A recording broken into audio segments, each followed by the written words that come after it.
संरक्षण मंत्री आदित्य ठाकरे, अर्थमंत्री सुप्रियाताई, राष्ट्रपती शरद पवार अशा पोस्ट पडत आहेत.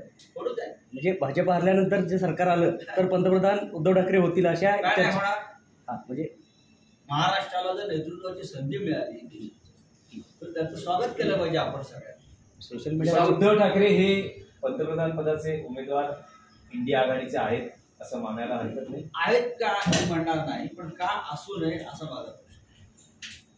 अर्थात इंडिया आघाडीमध्ये एकत्र बसून निर्णय घेतले जाते, पण शेवट जर महाराष्ट्राला नेतृत्व करण्याची संधी मिळाली. आम्ही अनेक वर्ष शरद पवार साहेबांकडे अपेक्षेने पाहत होतो.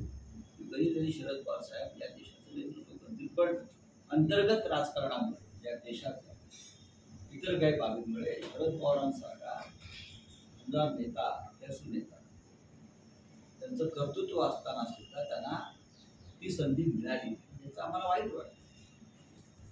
आणि जर उद्धव ठाकरे साहेबांना ही संधी मिळाली तर शरद पवार यांच्यासह देशातले अनेक प्रमुख नेते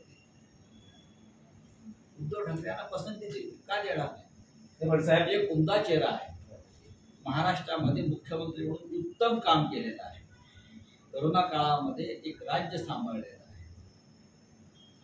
भूमिका ही सगळ्यांना सामावून घेणारे, एकत्र घेऊन जाणारे या देशाला आज अशा प्रकारच्या सर्वसमावेशक नेतृत्वाची गरज आहे असं जर मी सांगितलं तर त्यात चुकीचं नाही. अर्थात मी हे माझं मत सांगतो.